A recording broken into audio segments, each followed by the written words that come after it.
On va te vanner, on va te balancer. Karim Baldé, bonjour. Bonjour l'ami, bonjour à tous. Bienvenue chez les Grandes Gueules. Ah, quel plaisir d'être avec vous, hein. Au studio en plus. Voilà, au studio en plus, voilà, une première évidemment dans cette émission. Hein. On pose cette question ce matin. Serhou Guirassy en pole position, ballon d'or africain. Est-ce qu'on pouvait s'attendre à ce qui est en train de se passer du côté de l'Allemagne là? Moi je demanderais, est-ce qu'il n'est pas prématuré de parler déjà de ballon d'or? Oui, complètement. À ce stade, oui, parce qu'il est profane. Hein. Voilà, c'est pour ça. Tu vois, c'est. Mais bon, il faut le tolérer. C'est un ancien Marseillais que nous venons de récupérer. Voilà, non mais comme tout le monde parle Serhou Guirassy ballon d'or, déjà on est qu'au mois d'avril, donc déjà il faut attendre un petit peu la saison. Et puis sur le côté ballon d'or africain, le gros souci pour Serhou, c'est la Coupe d'Afrique des Nations qui s'est passée. Comme il est arrivé sur le tard, il était blessé et surtout il a marqué combien de buts?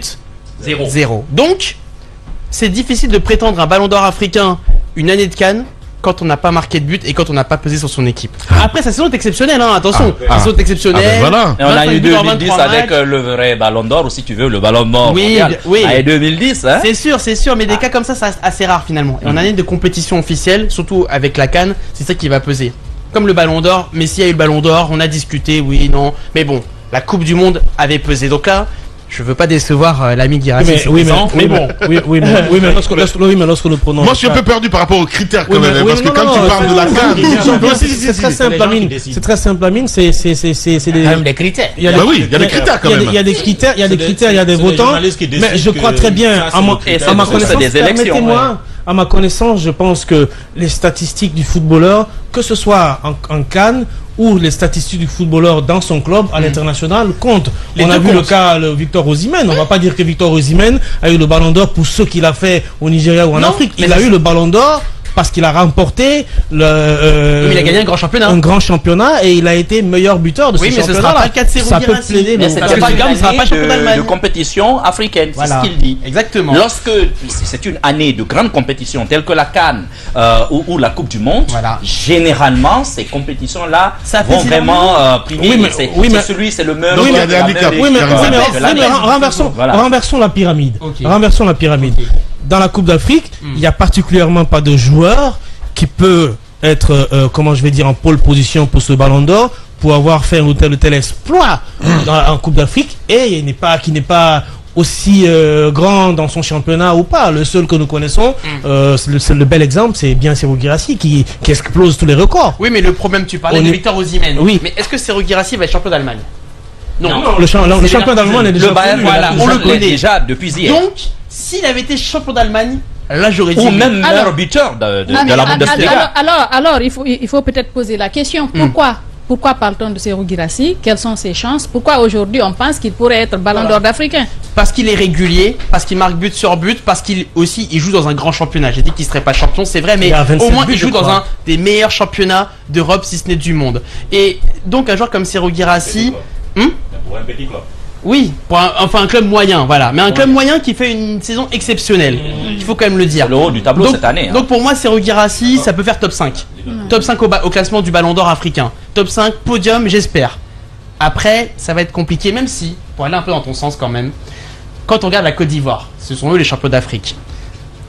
À qui on va donner Ballon d'Or en Côte d'Ivoire? J'en vois pas. C'est un peu compliqué, mais bon, malgré tout, peut-être à l'heure, parce qu'il a marqué les buts clés. Et vous voyez, c'est là où tu parlais des critères. Et ça, c'est uniquement sur la CAN qu'on peut juger véritablement à l'air, parce que le championnat, à peine, il vient de commencer à scorer. Et en plus, à l'air, on joue sur la CAN, mais on joue sur la fin de la CAN, parce qu'à l'air est arrivé blessé. Et là, il parlait des critères. Justement, les critères, pour moi, c'est très important. Mais en fait, le problème, c'est qu'il y a un critère psychologique qui fait qu'on retient les hommes des grands moments dans les grandes compétitions. On peut très bien prendre toutes les statistiques du monde. En réalité, quand il s'agit de voter pour le Ballon d'Or ou le Ballon d'Or africain, souvent, ce qui fait la différence, c'est l'instant unique. Donc, en l'occurrence, la finale de la CAN. À l'air, sa reprise de volée, on s'en souviendra toujours. Guirassy, il a fait 25 buts en 23 matchs. Ça n'a pas la même portée historique. Absolument. Mais si tu me permets, je veux placer cette question. Enchaîner. En fait, finalement, qu'est-ce que ça apporte au Sili national quand on sait qu'il fait 25 buts en 23 matchs dans le championnat. 25 buts en 23 matchs. Oui, 25 en 23, oui. Voilà, dans le championnat allemand, mais qu'il a 0 but en 4 matchs avec le Sili national, j'ai envie de dire, et que le sélectionneur finalement ne sait pas comment il va le faire jouer, parce que il y a Bayo, en fait, je suis en train de dire, qui aimerait bien jouer avec Guirassy, mais et c'est lui qui est privilégié par Kaba, on a vu à la CAN, etc. Qu'est-ce que ça apporte finalement chez Guirassy au Sili national, en fait? On espère que ça va apporter dans le futur, parce que au moins un Serhou Guirassy qui marque autant de buts, ça amène de la confiance. Ça, c'est une première chose, c'est-à-dire que quand il va jouer, que ce soit avec Stuttgart ou avec la sélection, il aura cette confiance devant le but. On le voit, il marque match après match. Il est régulier. C'est-à-dire qu'à chaque rencontre, quasiment, il marque au moins un but. C'est le cas depuis le mois de février. Sur les 2 derniers mois, à chaque match de Stuttgart, il marque au moins un but. Donc au moins, il peut apporter cette confiance-là devant le but. Sans oublier qu'il a été blessé quand même 2 fois. Oui, 2 fois en plus. C'est ça qui est d'autant plus. C'est ça qui est étonnant. Il a été convoqué, donc la convocation, en plus la CAN, ça fait pratiquement un mois et demi. Un mois out, Or, avant cela, il a été blessé, je me rappelle, après le début de la saison. Il était d'ailleurs co-meilleur buteur à l'époque. Donc longtemps. Mais est-ce que finalement, Karim, c'est pas plus la suite de l'année, voire même le début de la saison prochaine qui vont avoir un poids finalement en décembre? Parce que moi je pense que pour cette première partie de l'année, la CAN, je suis totalement d'accord avec vous, va avoir un véritable impact. Mais est-ce que finalement, s'il confirme, surtout qu'on l'annonce du côté du Real, du côté du Barça ou de ceci, cela, est-ce que c'est pas davantage le début de la saison prochaine qui va finalement avoir un impact? C'est vrai que ça dépendra du club dans lequel il ira. S'il va dans un club qui joue la Ligue des Champions, ça aura son importance. Si il brille en Ligue des Champions européenne, il reste à Stuttgart, en fait, je veux dire. Il va jouer la Ligue des Champions si c'est pour jouer la Ligue des Champions. Oui, si, il reste à Stuttgart. On verra bien ce qui se passera l'été prochain au mercato. Est-ce que ce sera la même chose s'il partait au Real? Une question tout de même, puisque il y a d'autres aussi qui sont, si vous voulez, des étoiles. Qui ont été à la CAN, qui ont brillé, on parlait de Osimhen tout à l'heure, des Haller aussi, mais également d'autres qui ont brillé pour leurs équipes nationales, mais qui bien évidemment n'ont pas la même détermination ou la même lumière au niveau de leur club. Finalement, quelles sont les chances de ceux qui pourraient mettre en difficulté aujourd'hui Serhou Guirassy, et qui sont-ils aujourd'hui concrètement?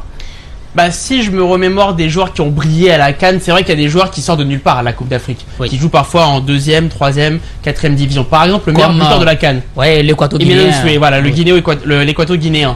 Quand on voit sa performance, alors qu'il joue en 4e division en Espagne, qu'on le verra jamais jouer en club, parce que honnêtement, personne, je pense, regarde d'ici la 4e division espagnole. Et qu'on risque de ne même plus revoir en équipe nationale. Surtout si c'est passé après la compétition, d'ailleurs, parce qu'après la compétition, bon, il a tout balancé. Et notamment tout ce qui s'est passé en interne, la fédération qui fait pas d'efforts. Donc déjà, ça joue en sa défaveur au sein de sa sélection. Mais donc un joueur comme ça pourrait faire top 10 dans le Ballon d'Or africain, ne serait-ce que pour sa CAN, parce qu'il a émergé de nulle part. Voilà des joueurs qui pourraient, on va dire, un peu semer l'éternel Mohamed Salah, Victor Osimhen, certes qui n'a pas pris la coupe, mais qui était en finale. Et c'était un joueur qui a marqué, mais avec quel volume de jeu, avec quel poids sur l'équipe, sur les Super Eagles. Oui, au Sénégal, d'accord, mais Sadio Mané, je pense. Et puis beaucoup de joueurs jouent au Sénégal, beaucoup de joueurs jouent maintenant dans les États du Golfe. Voilà, c'est ça le problème. Alors, est-ce que Mané, on ne sait pas ce que ça va donner en Coupe de l'UEFA, mais s'il remportait justement la Coupe de l'UEFA, Ligue Europa. La Ligue Europa. C'est pour les anciens. C'est pour les anciens comme la Ligue Europa. Eh ben voilà, Ligue Europa. Ah mais lui il m'étonne ce matin parce que je savais pas du tout qu'il était foutu à ce point. Mohamed Mara, sincèrement. Non, on l'a tellement harcelé. Il a quitté le sud de la France pour Paris. Alors, est-ce que par exemple le poids, si Liverpool parvenait à remporter aujourd'hui la Coupe de la Ligue Europa, est-ce que ça ne balancerait pas également du côté de quelqu'un comme Mohamed Salah qu'on connaît, qui a ce poids énorme à Liverpool encore. Oui, mais la Ligue Europa n'est pas la Ligue des Champions. Si c'est le cas, si c'est le cas, on pencherait plutôt pour Edmond Tapsoba, qui joue au Bayern Leverkusen, qui vient d'être champion d'Allemand et qui a fait une très belle CAN avec son pays. Alors, donc il y a beaucoup de joueurs comme ça. Il a fait une très belle CAN. Je suis un peu plus sceptique sur les gros matchs du Burkina où il y a eu des absences. Enfin bon, on n'est pas là pour parler de oui, Mohamed Salah aussi, ça a été le cas. Il a été absent quasiment dans tous les matchs. 2 matchs et puis voilà, donc ça veut dire que même s'il s'il remporte la Ligue Europa, ça ne lui donne pas la chance. Ma question par rapport à Seyrou et Sili National, c'est son adaptabilité. Aujourd'hui, on sait que j'étais en train de dire que Bayo a souvent été préféré parce que Seyrou, à un moment donné, était souffrant, je dis blessé, et même quand il est revenu, on a trouvé qu'il n'était pas adapté au système. En fait, je pense que c'est un débat qui a été fait. Toujours, et par ailleurs, il y a un autre Guinéen qui était à l'attaque, Mohamed Yattara, qui, je pense, est à 15 buts dans le championnat arménien, quelque chose comme ça, qui pourrait être rappelé par rapport à certains. Ou si Mohamed Yattara revenait en sélection.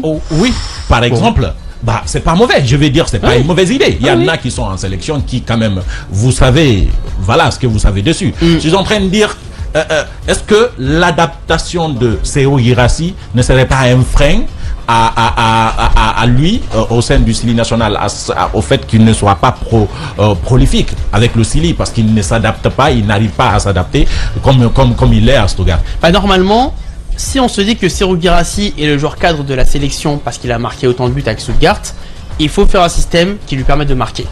Peu importe le système mis en place, il faut trouver un système qui lui permette de marquer autant en sélection. Ça, je parlais de confiance, c'est un point de départ, mais il faut quand même un système adapté. Alors, la question, est-ce qu'il faut adapter les grandes gueules?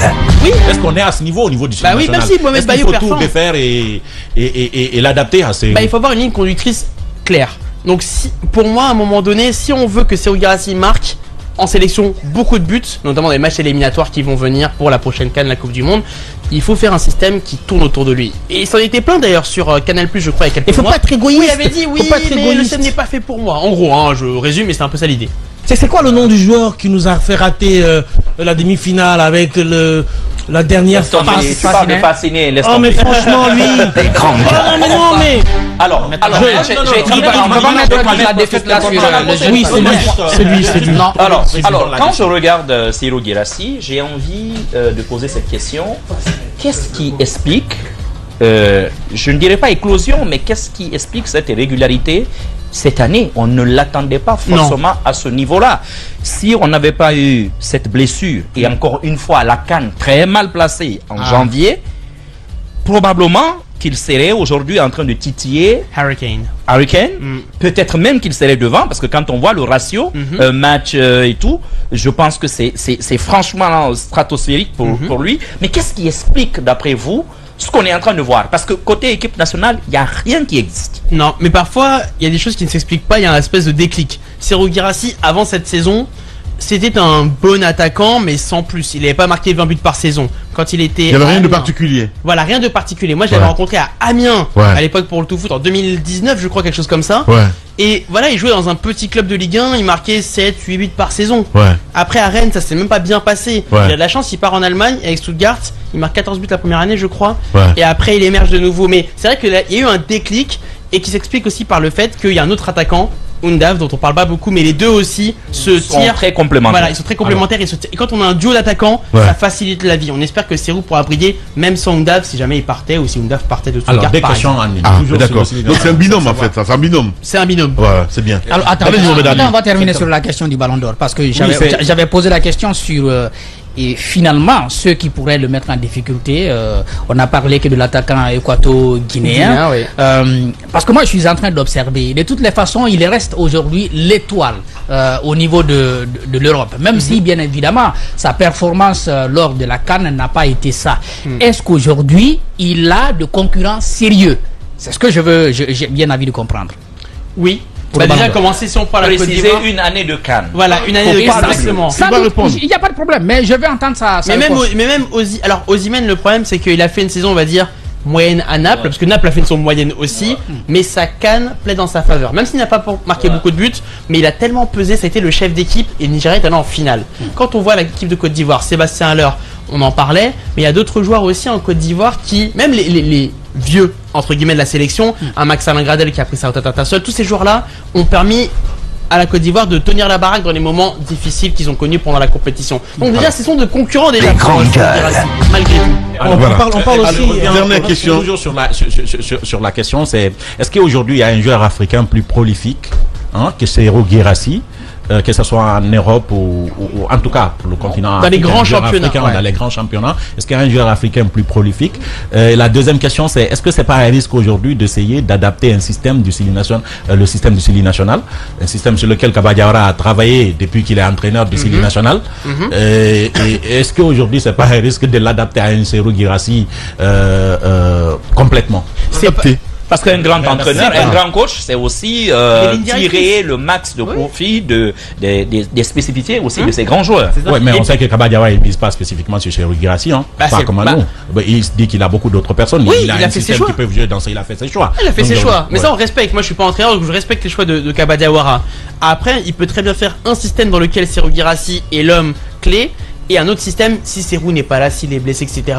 Notamment avec un Mohamed Bayo qui est plus prolifique en sélection. Donc tout n'est pas figé dans le marbre. Normalement, un entraîneur ou un sélectionneur doit avoir plusieurs cordes à son arc. Et dans une compétition comme la CAN, il faut avoir une variété tactique pour aller jusqu'au bout. On a vu la Côte d'Ivoire, au début ça n'a pas marché. Ils ont fait quoi? Ils ont juste remis les vieux en place, Aurier, Gradel. Ils n'ont pas changé grand chose, mais ils ont mis des petits éléments qui ont changé la donne. Donc il faut toujours avoir plusieurs cordes à son arc, sinon on va pas au bout, sinon on s'arrêtera en 8e quart. Voilà. Allez, dernière question, la dernière question que je voulais poser, c'est deux questions en une. On mise un peu aussi, enfin le nom, il y a un nom qui circule, qui n'est pas tellement connu du grand public, mais qui s'est révélé bien évidemment à cette CAN et qui a été très décisif.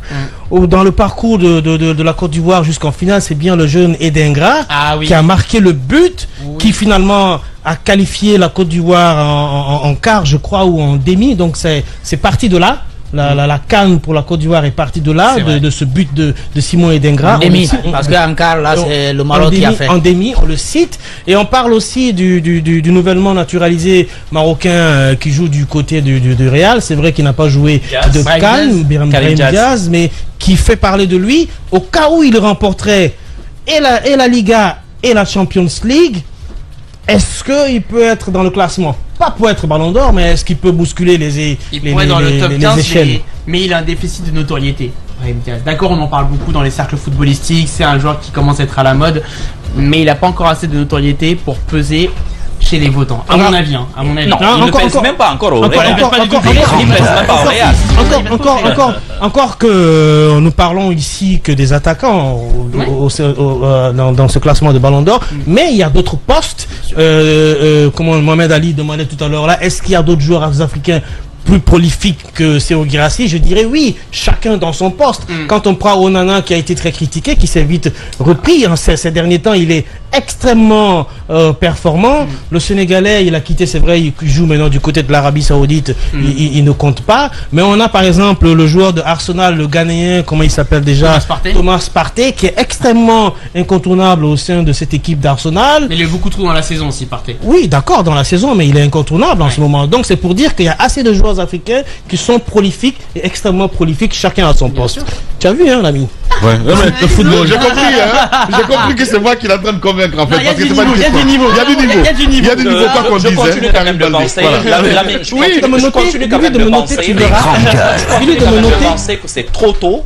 Honnêtement, que c'est trop tôt de parler Ballon d'Or, surtout une année de CAN, et que le début de la saison prochaine, donc les 4 premiers mois de la saison prochaine, seront déterminants dans le choix de tel ou de tel autre. Pour moi, jusqu'à date, les joueurs ivoiriens, peut-être 2 ou 3, tiennent clairement encore la corde. Parce que Max Gradel, d'accord, on ne l'attendait pas, mais il a été en fait, je me rends compte qu'il y a Sekou Fofana, il y a les critères qui rentrent en compte. Je pense, quand vous prenez, nous-mêmes, il faut qu'on valorise quand même notre compétition reine en Afrique, c'est la CAN. Donc, une année de CAN, normalement, pour ceux-là qui vont continuer, bien sûr, à planer, parce que vous parlez de la tout à l'heure, après la CAN, il a maintenu. C'est ce qui a été. Il y a eu un déclic chez lui. À l'ère avant la CAN, c'était blessure, il est revenu. Bon, même pas de blessure, mais d'abord de maladie, voilà, cancer et tout. Ensuite, lui, ça a été un déclic, même si ça a du mal à se remettre. Mais je pense très honnêtement que ce n'est pas maintenant que c'est trop tôt de parler encore de Ballon d'Or africain pour l'année. C'est pour ça que je suis Merci. Merci beaucoup. Allez-y, Karim Baldé pour clore. Il faut tempérer les ardeurs. Moi, je le dis au micro ici, parce que je sais qu'on aime bien s'emballer et c'est normal. Mais il faut calmer les ardeurs. Attendons effectivement, ne serait-ce que la fin de saison. Et après, on verra début de saison prochaine, on verra qui... Enfin, si Serhou Guirassy peut prétendre, pour moi, top 5 podium. Pas plus. Ah ouais, à son point quand même. Pardon de décevoir. Il est 5e pour le moment. Évidemment. Non, mais quand tu le dis, parce que tu le sais, parce que tu l'as dit, tu l'as rencontré il y a combien d'années avec Téléfoot 2010. Pour l'instant, il est 5e. Non, quand il est dans les top 5, c'est déjà mieux. Oui, je veux dire, pour l'instant, dans le classement provisoire, il est 5e. Voilà, ça c'est bien déjà. Merci Karim. Merci Lamine. Allez, vous restez avec nous sur Espace. L'émission continue.